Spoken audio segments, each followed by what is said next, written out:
donné l'anguier. Monsieur Léchevin, Mesdames et Messieurs, distingués invités en vos titres et qualités, nous sommes particulièrement honorés d'être ici au sein de la commune de Saint-Josse, parce que nous savons que cette commune, à travers notamment le collège des bourgmestres et échevins, porte un intérêt certain à notre association, particulièrement aux objectifs que nous poursuivons ainsi qu'aux valeurs que nous défendons. Je pense ainsi à l'égalité des chances, à la cohésion sociale et à la solidarité.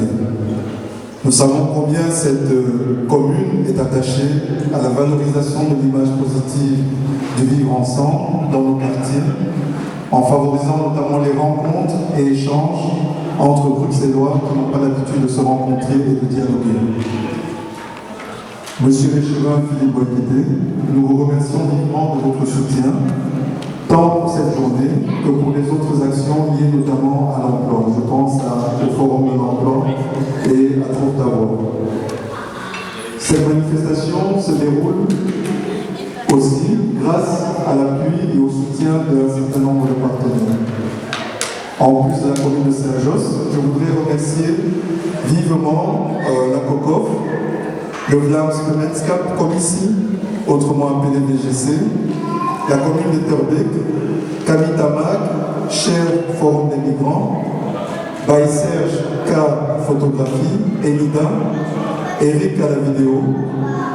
Et enfin, last but not least, je souhaite saluer les participants présents en ce jour ensoleillé, ainsi que tous les membres qui se sont investis bénévolement pour faire de cet événement un succès. La devise de notre association est « L'union fait la force ». Je crois savoir d'ailleurs que c'est également la devise de la commune qui nous accueille. Cette devise est le fondement de notre association et de nos différentes actions, à l'instar de la journée interassociative qui en est à sa deuxième édition, à laquelle je vous souhaite à toutes et à tous la bienvenue.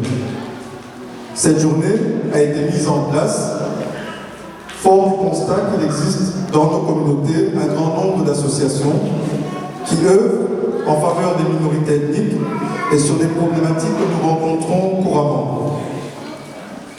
Malheureusement, force est de constater que ces associations, qui se côtoient pourtant constamment, rencontrent des difficultés pour se retrouver et échanger sur les défis et les difficultés qu'elles rencontrent, encore moins sur les opportunités et solutions expérimentées.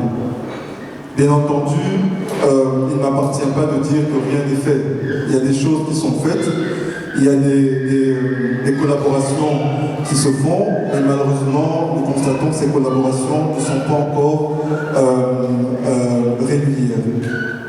C'est la raison pour laquelle notre ASBL a initié la journée interassociative et culturelle, dont les objectifs sont de prendre contact avec tous ces acteurs qui œuvrent au sein de nos communautés et qui sont présents en Belgique, mais surtout pour créer une synergie entre ces acteurs et pallier ainsi progressivement et ensemble aux problèmes que nous rencontrons dans notre quotidien. Parce que nous avons remarqué que nous rencontrons les mêmes difficultés, les mêmes problèmes. Nous faisons face aux mêmes défis, mais malheureusement, très peu d'échanges se font entre nos associations. Pour la première édition qui s'est tenue en 2015, et que nous avons reconduit cette année-ci, nous avons retenu le thème du décrochage scolaire.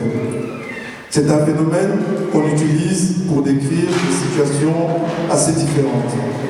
Mais nous avons choisi, dans notre cas, de nous focaliser sur une signification qui est celle qui s'applique aux jeunes qui fréquentent une école, mais qui sont en échec ou alors qui sont fortement absents de leur établissement, voire même qui décrochent totalement.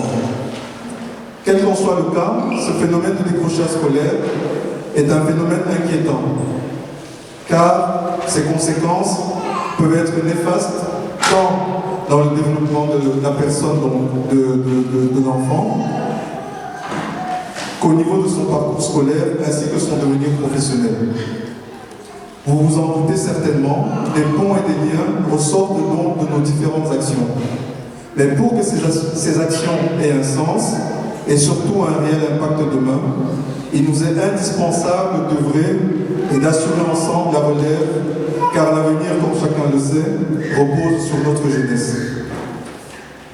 Notre ambition, donc au terme de cette deuxième édition, c'est de pouvoir permettre aux participants de mieux comprendre et pouvoir analyser le système scolaire et d'orientation tant en Flandre qu'en Fédération Wallonie-Bruxelles. Nous espérons également pouvoir dégager des pistes de solutions pour bannir les discriminations au niveau de l'orientation qui existent encore et qui malheureusement ne permettent pas à nos enfants d'acquérir des compétences nécessaires pour pouvoir faire leur choix dans leur projet d'enseignement supérieur et surtout dans leur projet professionnel. Nous espérons également pouvoir partager à travers les témoignages des jeunes, notamment de la Maison de jeunes de Chicago, partager des expériences vécues non seulement dans les écoles, mais également à l'étranger. Enfin, une de nos ambitions, et à laquelle nous allons continuer après cette journée, c'est amorcer la création d'une plateforme interassociative. Luc viendra tout à l'heure vous en dire un peu plus à ce sujet. Les ponts qui existent entre cette journée et nos différentes actions vont nous permettre de lancer des programmes de rôle modèle et de tutorat en faveur de ces jeunes pour leur permettre de développer une meilleure estime d'eux-mêmes, d'accroître leur confiance en leurs capacités et surtout arrêter de se fixer des limites dans leur perspective d'avenir. Pour ceux qui ne le savent pas, nous menons actuellement 2 projets qui vont dans ce sens. Révéler des talents, le forum qui célèbre la diversité et Trouve ta voix, dont le lancement se fera au courant du mois de mai, pour être plus précis, le 16 mai. Et cette activité se fera en partenariat avec le BESI, qui est la Chambre de commerce des entreprises bruxelloises, le CIPROC et également d'autres partenaires qui nous suivent dans nos différentes activités. Face au nombre élevé de chômeurs bruxellois qui n'arrivent pas à s'insérer professionnellement, entre autres du fait de leur manque de qualification, face à un pourcentage d'environ 12% de jeunes bruxellois qui quitteraient l'école sans diplôme d'études secondaires, je parle ici au conditionnel parce que je n'ai pas les statistiques les plus récentes, face aux défis futurs de notre région et face aux difficultés rencontrées par les personnes issues de la diversité, nous avons besoin d'actions concrètes et concertées. Les déclarations d'intention qui ne coûtent pas grand-chose et qui ne nous permettent pas d'endiguer effectivement des phénomènes tels que le décrochage scolaire et de donner un vrai sens au terme d'égalité des chances, doivent faire place définitivement à la concertation, aux échanges, au dialogue, bref, à l'action impliquant toutes les parties concernées. C'est d'ailleurs pour ça qu'aujourd'hui, nous n'avions pas limité le public qui était ciblé pour cette activité, nous avions ciblé les parents, les associations, les élèves, les étudiants, bref, toutes les personnes concernées par cette problématique. En ma qualité de président du comité exécutif de l'ASBL Union, j'exhorte chacune des associations et chacune des personnes ici présentes en ce jour, ou qui sera sollicitée dans les prochains jours, à se joindre à nous. Notre but n'est pas de conduire éternellement et de manière isolée des projets similaires, mais de les porter ensemble avec l'ensemble des associations et personnes concernées, sensibilisées et intéressées à ces problématiques. Je nous souhaite à tous des échanges intéressants, fructueux, de nouvelles impulsions et une poussée d'énergie dans nos activités respectives. Je souhaite également que nous puissions ensemble lutter non seulement contre le décrochage scolaire, mais surtout ensemble pour assurer un meilleur avenir à nos enfants.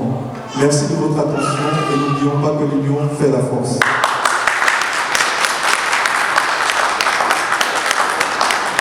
Ça va être trop long pour permettre aux ateliers de se faire.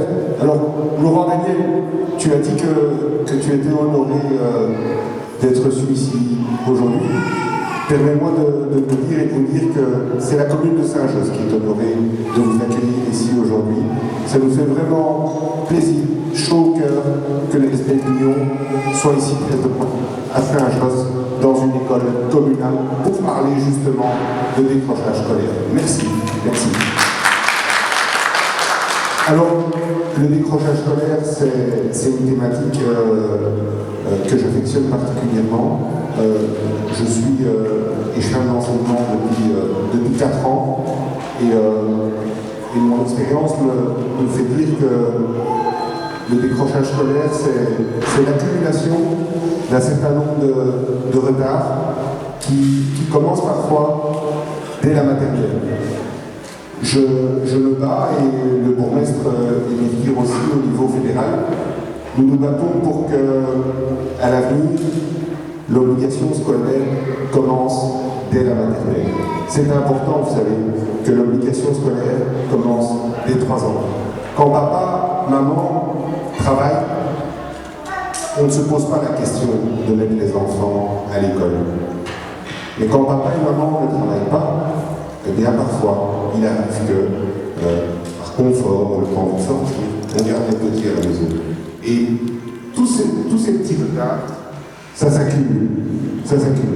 Et quand les gosses rentrent en première primaire, ils ont déjà accumulé un certain nombre de lacunes, que ce soit sur le plan cognitif ou, voire même, sur le plan socio-affectif. Et c'est très important. Je le dis, s'il y a des parents ici dans la salle, n'hésitez pas, mettez vos enfants à l'école le plus tôt possible. C'est la meilleure chose que vous pouvez leur offrir. Et c'est une première garantie que vous pouvez leur offrir pour qu'ils puissent de se retrouver en décrochage scolaire. Parce que le décrochage scolaire, c'est pas quelque chose qui arrive comme ça ex nihilo. C'est l'accumulation d'un certain nombre de manquements qui, à un moment, font que l'enfant est perdu. Alors, ça se manifeste par des comportements, mais ce n'est pas ces comportements-là qu'il faut analyser, c'est tout ce qui s'est passé avant. Voilà. C'est vraiment les défauts dans la scolarité, et ça commence parfois très tôt. Voilà, ça c'est vraiment quelque chose sur lequel j'aimerais insister, ma petite expérience de l'enseignement. Alors, c'est une journée interassociative. Moi je suis échevin à Saint-Josse, et je peux vous dire que sans le monde associatif, on rencontrerait encore plus de difficultés. Vraiment, je le dis, le monde associatif, pour nous, c'est un partenaire.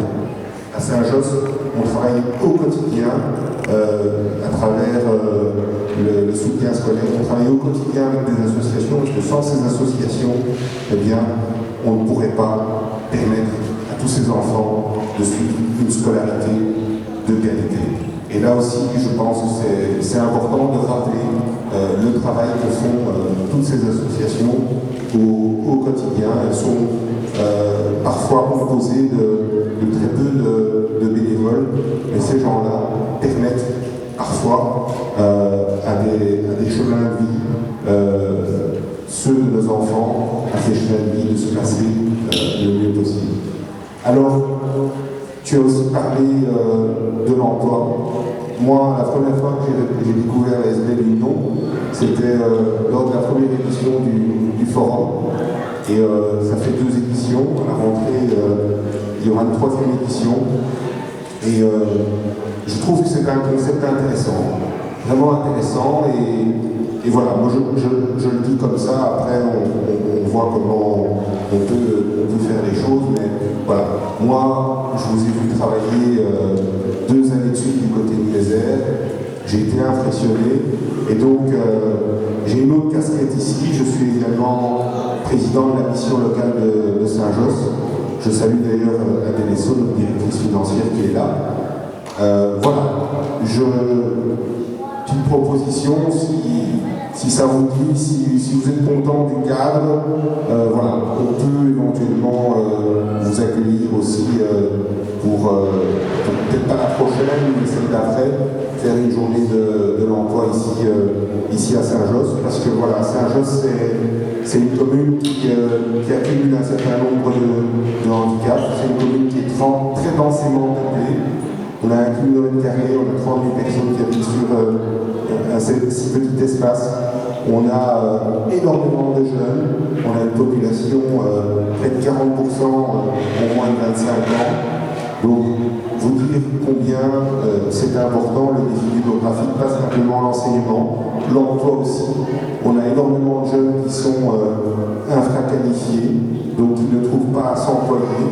Et là aussi, on essaie, avec la mission locale et d'autres partenaires comme l'SBL Ciproc, de Guylaine Molin, je ne sais pas si elle est là aujourd'hui, voilà. On essaye aussi de faire des partenariats. On essaye de se tendre la main, on essaye d'avancer tous ensemble vers un même but. C'est quoi? C'est faire en sorte que nos enfants, finalement, fassent mieux que nous. Hein. C'est un peu le souhait de chaque parent, c'est que l'enfant nous dépasse. Voilà, alors je ne vais pas être plus long, je vais laisser aux différents intervenants le soin d'animer cette journée. Et donc voilà, vous êtes le bienvenu à Saint-Josse. Saint-Josse, c'est la commune qui accueille tout le monde. Notre cœur est ouvert et vous êtes les bienvenus autant que vous voulez. Merci.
L'objectif c'est vraiment de pouvoir accompagner les jeunes dans quelque chose de parallèle.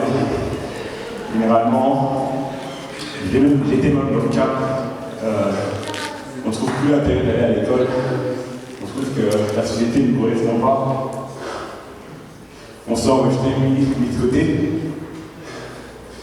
Et c'est faux, il faut juste apprendre à se connaître, savoir ce qu'on aime et se dire voilà, je suis pas rien, j'ai quelque chose, je vais rêver.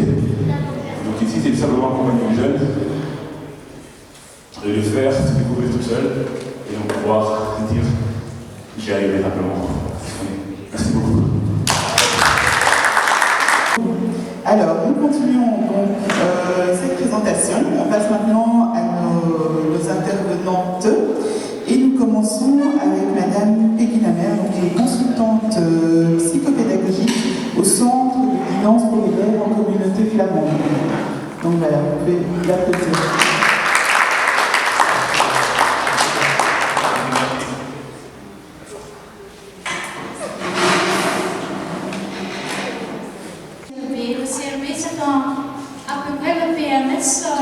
Dans les écoles francophones, mais le CRP c'est pour les écoles néerlandophones. Donc on travaille à peu près la même chose, mais pas vraiment, parce que c'est des autres règles pour le PMS et pour le CLB. Le CLB, ça veut dire quoi? C'est le centre d'encadrement pour élèves, ou le centre de guidance pour élèves. Donc on travaille sur 4 domaines. Premièrement, apprendre et étudier, les soins de santé préventifs, le fonctionnement psychosocial, mais aussi l'encadrement de l'éducation. Ce que je veux raconter aujourd'hui, c'est un peu la structure de l'enseignement secondaire et le passement du primaire à secondaire. En français, mais il y a aussi 5 heures de choix de cours. Et les 5 heures de choix de cours, c'est la plupart des écoles qui les choisissent. Et ça peut être le latin, par exemple, ça peut être aussi le mathématique ou la langue, mais ça peut être aussi des cours techniques et des cours pratiques qu'on fait là dans les 5 heures pour choisir. Dans le 1B, il n'y a pas de choix, pas des heures de choix, donc ça on peut pas. Dans le 1A, c'est des grandes classes avec de 18 à 25 élèves. Le 1B, c'est des classes plus petites, il y a à peu près 7 à 14 élèves. C'est pourquoi, dans la plupart des cas, ce sont des élèves qui ont des difficultés à apprendre, des difficultés à étudier, et on essaie avec les petites classes d'aider les enfants plus mieux. Après la première année A, il y a 2 possibilités, où on va au 2e année A, mais on ne dit plus A, où on peut aller à l'année pour préparation professionnelle. Pour la première année B, il y a 2 choix aussi. On peut aller à la 2e année, mais c'est la 2e année pour préparer pour une profession, ou on peut aller à 1A. Donc on refait la première année, mais avec plus de matières nouveaux. La première année A, c'est pour qui? C'est pour tous les élèves qui ont un certificat de l'école primaire. Donc on a besoin d'un certificat de l'école primaire pour aller à la première année A. Et cette première année A prépare pour le AESO, le TESO ou le KESO. Je vais expliquer encore plus tard ce qui sont les différentes formes. La première année B, c'est pour qui? C'est pour des élèves sans certificat, qui n'ont pas eu le certificat de l'école primaire, ou c'est pour des élèves qui ont eu le certificat primaire, mais qui veulent apprendre une profession, qui n'ont plus d'envie d'étudier la théorie, mais qui veulent vraiment apprendre leur profession. Et là aussi, c'est en préparation pour le PSO, donc un autre forme pédagogique. Sans plus âgé, il pense que sa place n'est pas, sa place n'est plus à l'école. Et je me retrouve quand les gens me disent oui, le système flamand c'est un bon système, oui, je dis oui, c'est vraiment un bon système pour les Flamands. Mais pour les autres qui viennent d'ailleurs, ils n'ont pas de place. Oui. L'exemple, mon fils a dû aller étudier en Angleterre, parce que là, on considérait, il n'osait plus aller à l'école. Et on savait que c'était un enfant intelligent. Et puis, bon, en Angleterre, le système l'a accueilli à son âge. Et à la fin, il a bien étudié, il a fini ses études dans une bonne université très bien cotée. Et il a terminé, il a eu son boulot. S'il était resté ici, les jeunes de son âge, du même quartier qui étaient là, quand il était à l'université, étaient en prison. Et ça, quand on le voit, on se dit, bon, nos enfants, nos petits-enfants, peut-être nos petits-enfants n'auront pas ce problème parce qu'ils auront la langue. Mais il y a des immigrants qui viennent s'installer, et nous retrouvons des enfants de ces immigrants ou dans les écoles des autistes, où l'enfant qui n'est pas autiste apprend les manières des autistes et à la fin va se retrouver à 18 ans dans une école qui ne lui apprendra pas de métier. Et bon, c'est ça la situation que nous retrouvons. Oui, mais je comprends, c'est une difficulté parce que la plupart des écoles flamandes, ils parlent juste que le néerlandais. Et ils sont vraiment extrêmes, ça. On ne veut pas parler le français. Une autre langue, c'est difficile encore, mais aussi, ils ne veulent pas parler le français. Et ça aussi, moi, je trouve un problème. Ça, je suis d'accord. Mais à ce moment-là, il y a des CLB. Hein. Chaque école flamande est liée à une CLB. Ce sont des autres CLB parce qu'il y a, je pense, une 70 CLB autour de Flandre.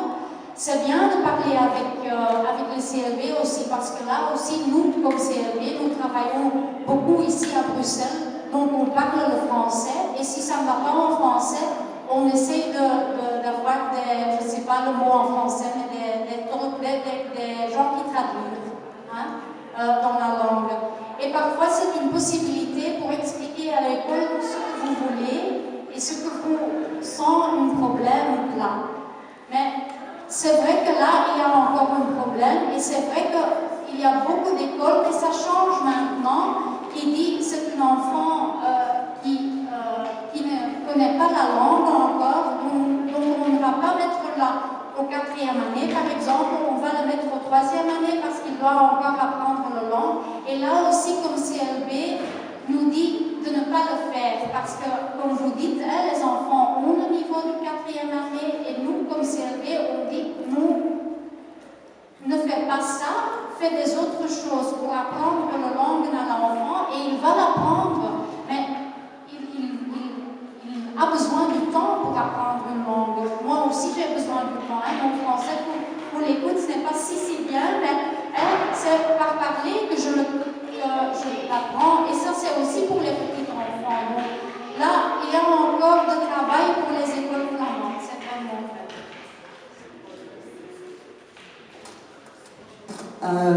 Joëlle Mbeka. Vous avez dit, avec toutes les différences des cours qu'il y a, le général, la transition, le professionnel, et vous avez dit, quand vous voyez un enfant qui aime beaucoup l'électricité, il faut le mettre en électricité. Madame, je trouve qu'un enfant, on ne met pas un enfant à toucher l'électricité ou des fils électriques pour savoir qu'il aime l'électricité. Donc, je dirais que c'est très difficile. Vous donnez énormément de possibilités, mais on ne sait pas quelles sont les possibilités de l'enfant, puisque même le professeur ne connaît pas les possibilités des enfants, puisque le général n'est plus ce que le général était quand nous étions enfants. Quand nous allions à l'école, le général, c'était non seulement la théorie, mais c'était aussi tout le pratique. On avait le dessin, on avait le bricolage, on avait même le tricot, la couture, le chant, la musique. Tout ça nous est enlevé aux parents. Ça existe, mais en parascolaire, ça veut dire que tous les chômeurs ne savent pas payer un supplément. En Flandre, tous les chômeurs ne sont pas payés d'une traduction. Donc, en fait, vous donnez les possibilités, mais en même temps, vous les retirez à toutes les personnes qui sont ou immigrés, ou en tout cas eux-mêmes ont eu des problèmes de formation, ou de travail, ou de compréhension. Quand on accueille des immigrés ou autres nationalités, parce qu'on n'est pas tous immigrés aussi, il faut le savoir, hein, il y a des personnes qui sont nées ici, c'est pas de l'immigration. Mais il y a plusieurs cultures, il y a la culture orale et il y a la culture écrite. L'Européen a une culture écrite. Les autres ont une culture orale. Donc c'est là où, la différence n'est pas mise. Et donc c'est là où aussi, il y a des jeunes qui ne comprennent pas où ils sont, parce qu'ils sont d'une culture à la maison et d'une autre culture à l'école. Donc je pense qu'il faut, pour moi, revenir au général, toujours, jusqu'à ce qu'à un moment donné, l'enfant peut-être lui-même vient dire « je ne me trouve pas bien là » ou « je ne me trouve pas bien ». Parce que si c'est toujours le professeur ou le parent qui choisit pour l'enfant, l'enfant ne sait pas qui il est. Et pour ça, il faut qu'il touche à tout.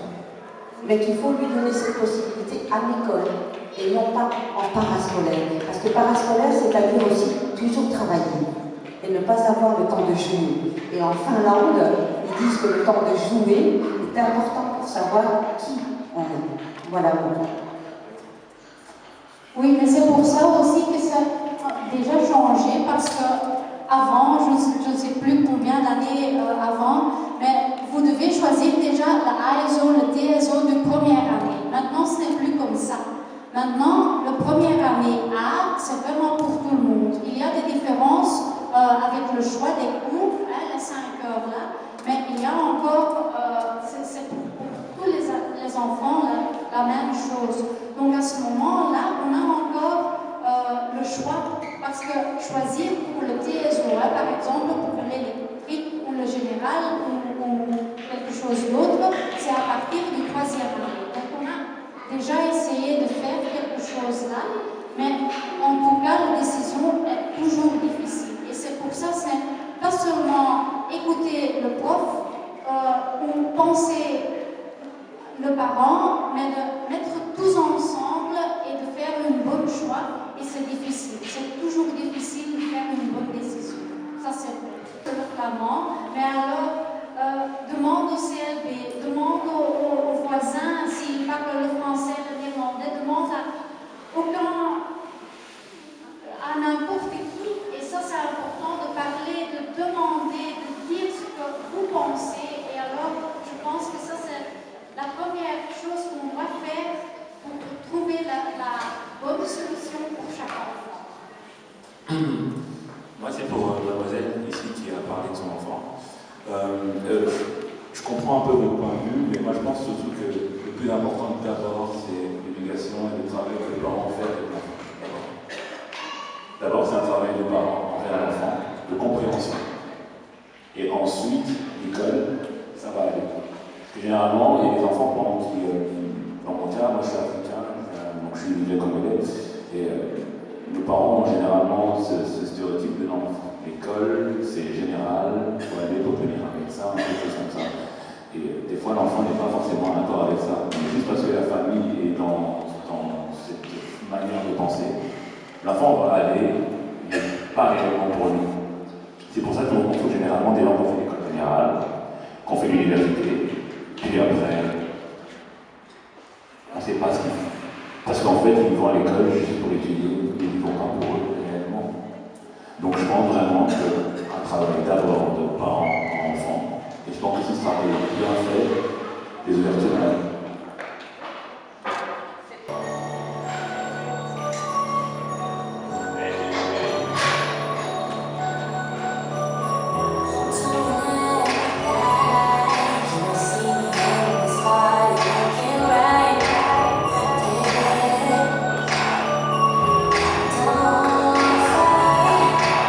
Feelings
on a tenu bon. On nous a dit, vous allez critiquer les profs, mais c'est pas ça du tout ce que nous cherchions. C'était mettre l'accent sur cette douleur d'enfant. On voit ici les enfants qui sont simplement terrorisés par un prof qui crie très fort. Voilà. Voilà. Alors nos actions, c'est on essaye de prévenir d'échec anormal d'un enseignement inégalitaire et sélectif, un taux d'abandon scolaire inacceptable. Et c'est pour ça qu'il y a un faire rien. Vous voyez bien qu'on a une politique qui ne bougeait pas. Alors on leur a dit on part en Finlande. Voilà. Oui, alors ce qu'on fait, on soutient les parents, on les soutient psychologiquement. Parfois on connaît, on a au niveau législatif.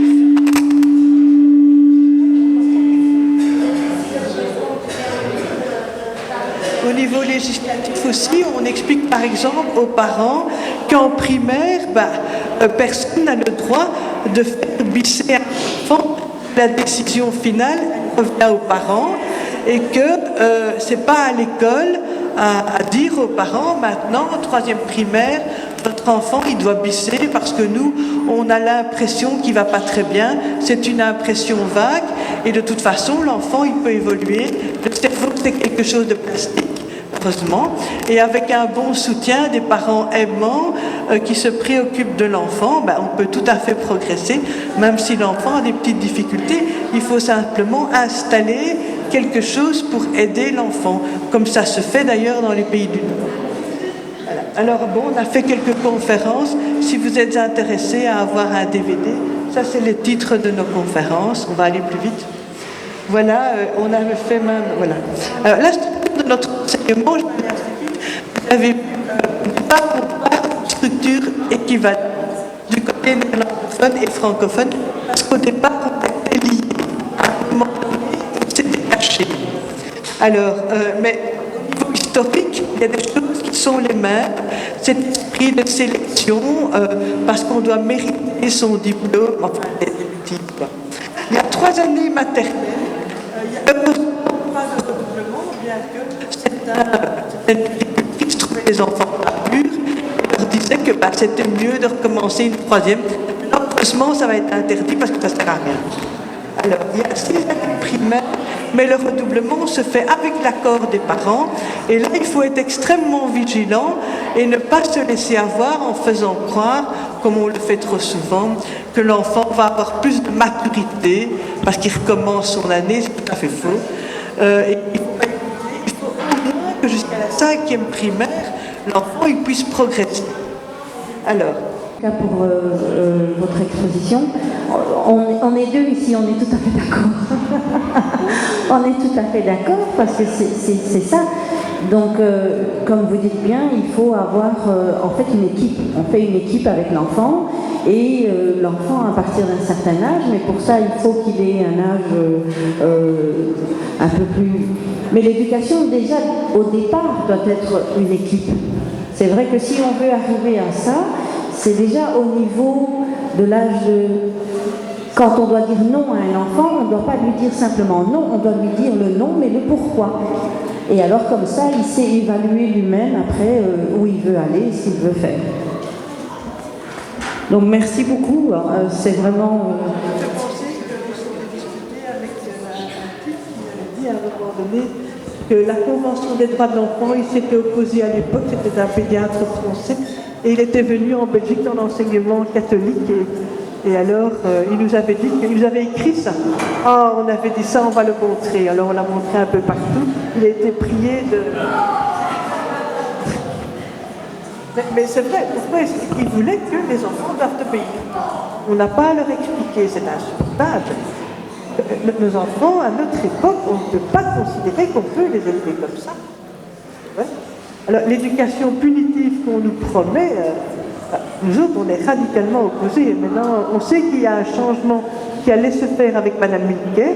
Il faudra être vigilant et demander à celle qui la suit, Madame Schultz, de veiller à ce que, effectivement, le CEB devienne formatif, mais que le CE1D, ou celui qui va être à la place, parce que ou bien on ne sait pas si c'est 16 ans ou 15 ans, mais ça va être un CTT, et est-ce que ce certificat de transition, qu'il soit aussi formatif, parce que quand il n'est pas formatif et qu'on laisse faire les inspecteurs, c'est du tout et du n'importe quoi.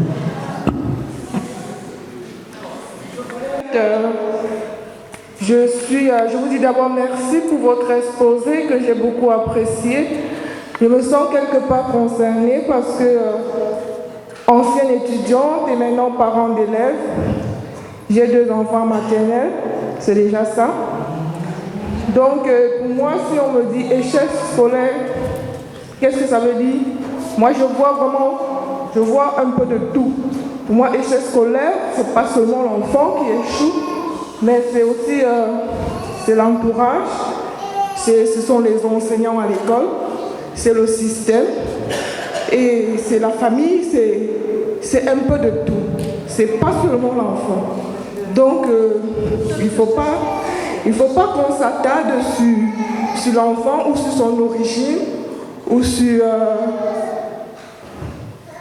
le fait qu'il est immigré ou pas, parce que ceux qui sont nés ici, normalement, ne doivent plus être considérés comme émigrés.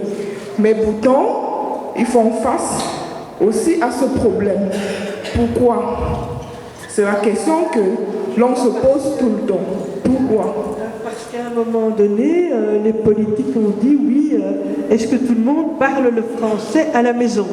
Mais c'est même pas parce qu'on parle une autre langue à la maison que la langue de l'école qu'on n'est pas capable de réussir et qu'on n'est pas capable de faire des performances qui sont même équivalentes. Enfin, moi, j'ai une sœur qui a mis ses enfants dans l'enseignement néerlandophone et d'emblée, on a voulu toujours les recaler parce qu'ils étaient des francophones. On a ce réflexe, les professeurs ont ce réflexe de ne jamais chercher, comme dans les pays du Nord, la vraie valeur chez l'enfant pour essayer d'exploiter tout ce qu'ils savent. Non, d'office, on a un a priori, celui-là, il ne doit pas passer parce que, en fait, c'est un enseignement sélectif. C'est une société qui a décidé de se garder les belles places pour certains et qui sont prêts à éliminer les autres. Il faut le dire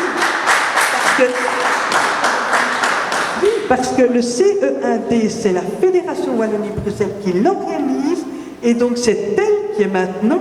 Avant, on disait oui, ce sont les profs, on disait c'est la culture de l'échec des enseignants. Maintenant, moi je dis c'est la culture de l'échec d'une fédération qui a envie de sélectionner. Alors pour l'instant, Madame Milquet, on était arrivé à lui faire comprendre beaucoup de choses. Elle a fait un merveilleux projet qui va s'arrêter malheureusement à 15 ou à 16 ans, comme si après notre enseignement n'était pas obligatoire jusqu'à 18 ans, ce qui est honteux. Enfin bon, déjà là on avance, mais qu'au moins ce qu'elle a imaginé puisse continuer, parce que c'est même pas grand-chose, c'est une année en plus, où simplement l'enfant il peut se dire que jusqu'à 15 ou 16 ans, il peut apprendre doucement les apprentissages. Après, évidemment, nous on a peur après d'un nouveau couperet qui est très cher au MR et à Madame Berthiaud qui veut à tout prix un bac implacable avec un taux d'échec immense. Je vais dire quelque chose de très court par rapport à l'intervention de ma voisine et de la dame qui vient de parler. À travers leurs interventions, la lecture est c'est la souffrance des parents pour leurs enfants qui sont, pour l'une ou l'autre raison, catégorisés à l'école, alors que normalement l'enfant naît pour vivre, pour être utile à lui-même et pour être utile à la collectivité. Alors l'enfant, il est sanctionné et à travers tout ça, l'enfant est sanctionné dans les compréhensions, victime d'une compréhension ou d'un caprice, on peut appeler ça comme on le dit. Mais moi je connais un pays où l'enfant bénéficie d'une priorité telle que, au lieu de sanctionner l'enfant, c'est plutôt l'enseignant qui est sanctionné parce que l'enfant n'a pas pu suivre. Si l'enfant n'a pas réussi, c'est l'enseignant qui doit être sanctionné parce qu'il n'a pas bien fait sa tâche. Je vous remercie. Pour tous ces enfants qui sont en échec, tu vas devoir, pour chaque enfant, expliquer ce que tu as fait pour ne pas que l'enfant soit en échec. Il a dit la fois suivante, j'avais compris, hein, tout le monde a réussi. Parce que bon, c'est ça, c'est une autre optique, c'est un autre point de vue. C'est à partir du moment où l'enseignant est responsabilisé dans les apprentissages et qu'il doit montrer tout ce qu'il a fait pour pas que l'élève soit en échec, il avance avec ses élèves et il avance de manière positive en étant à l'écoute de chaque enfant et à l'écoute de ses besoins.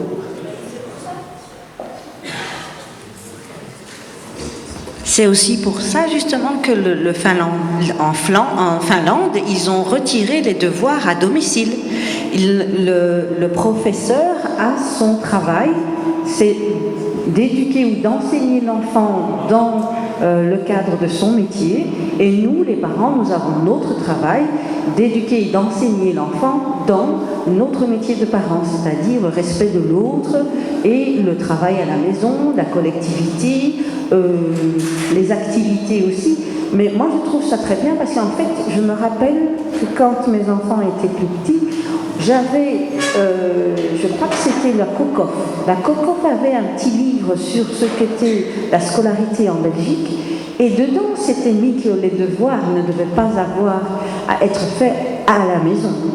Tout devait être enseigné à l'école.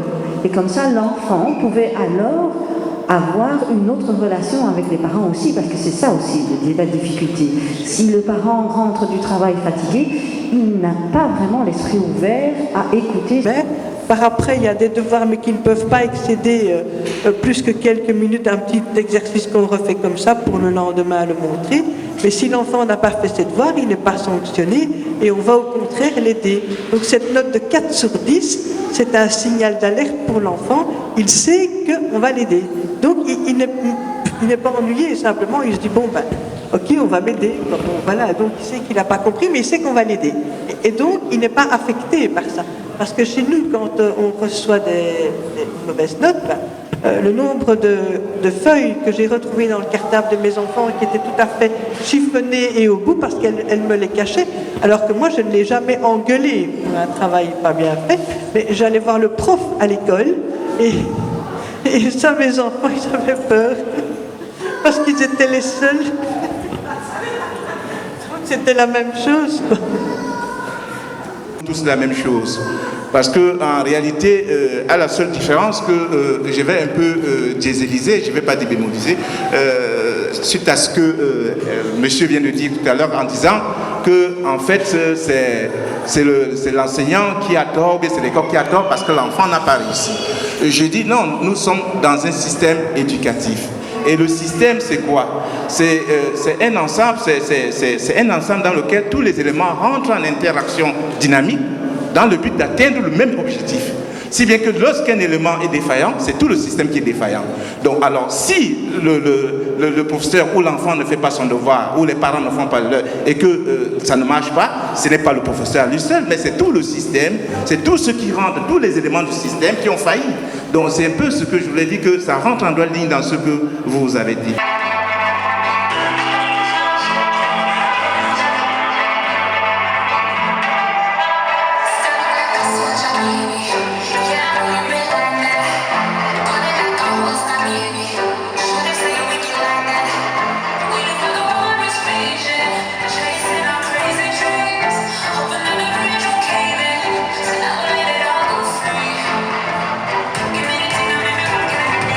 Give me the thing I make me rock in the dance.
ou alors de la région flamande.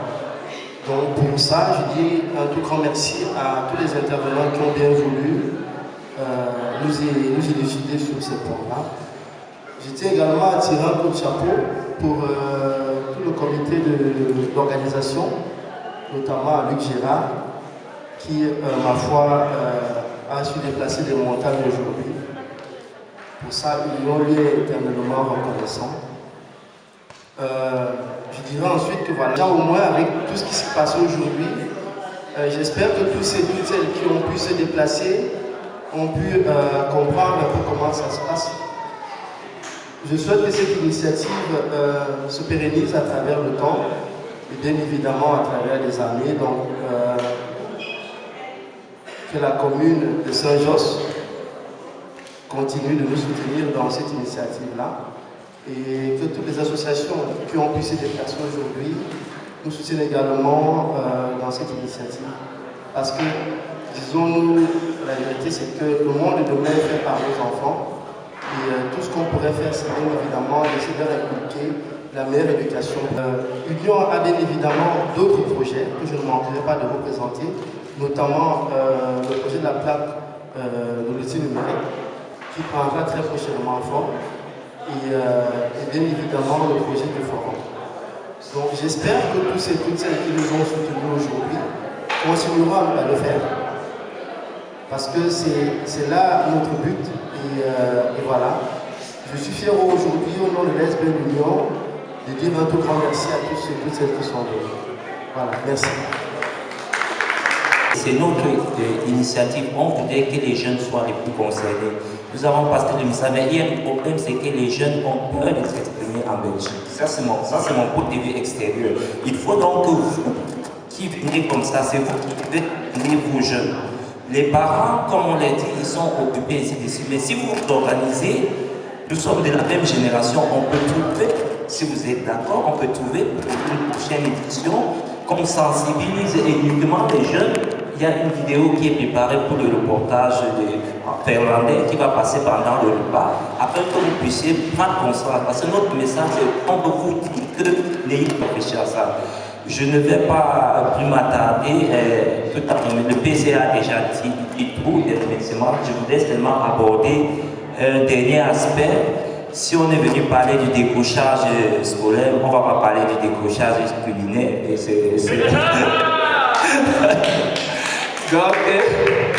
Donc, on voudrait bien aussi valoriser cet aspect. Peut-être qu'on n'a pas encore permis à la Belgique de mettre un système de décrochage à l'art culinaire africain, sinon on n'est pas encore arrivé à là. Donc nous devons prendre des dispositions. Et les dispositions, c'est quoi? C'est vous faire goûter les saveurs africaines. Et chacun bien ordonné commence par soi-même. Moi-même, je suis camerounais. Je voudrais tout simplement vous inviter à découvrir les menus. Pour l'instant, vous allez vous orienter et vous allez découvrir les menus. Déjà, si vous avez des problèmes de zinc, de magnésium, de vitamine BA, soyez dans ce soir, vous serez complet de protéines. Il y a tout pour tout le monde. On a fait des sacrifices. Nos mamans ont fait des sacrifices parce que l'union, c'est les jeunes, c'est les plus âgés, on peut transmettre le message.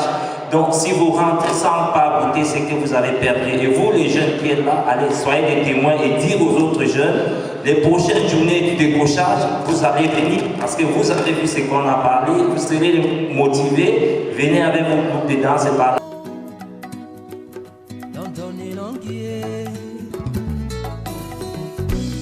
Mwenongi wa bunyamene sibane wana tena songo wedi mwenongi wa bunyamene sibane wana tena songo toane musu